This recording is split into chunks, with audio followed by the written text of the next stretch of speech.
Hello everyone, this is Colin again with another video, and today I want to show you an exercise that I use for first of all keeping my shoulders healthy, and secondly training finger extensors. And I made a previous video about how to train your finger extensors. Here I want to show you another option, which is handy because you can train your extensors and your rotator cuff at the same time, and both muscle groups are very important for antagonist training if you're a climber.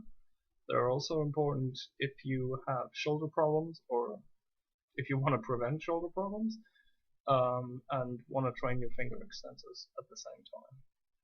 So what you need is an elastic band, nothing else, and here is how it goes. You take the elastic band and cover your fingertips with it like this.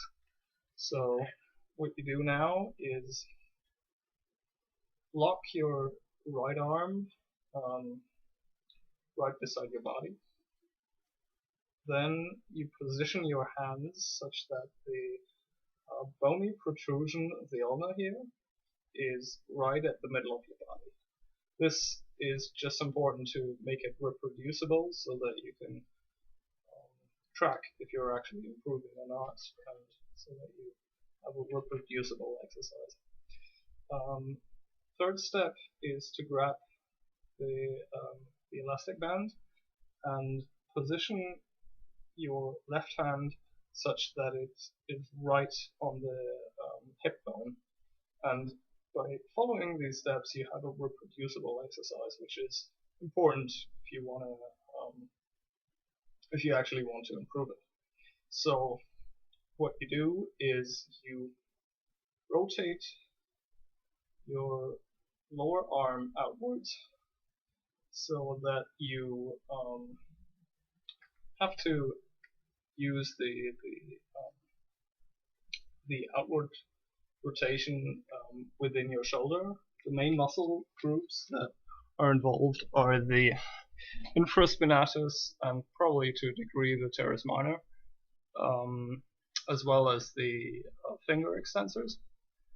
And one thing you have to take care of is that if you, first of all, you don't want to take too heavy load, because actually the form degrades pretty quickly if you overdo it. And secondly, you want to make sure that both muscle groups are trained at the same time. And what you have often is that either the finger extensors or your rotator cuff gives in first. So what you do to make sure that both muscle groups are trained is, if you feel that your shoulder gives in first, you would move the band outwards. This actually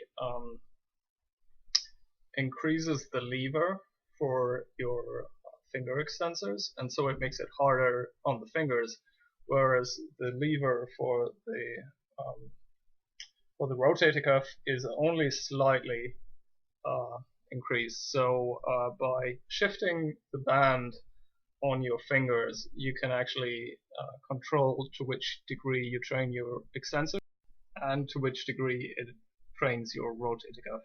So I hope this helps you, and keep training. Have a good one.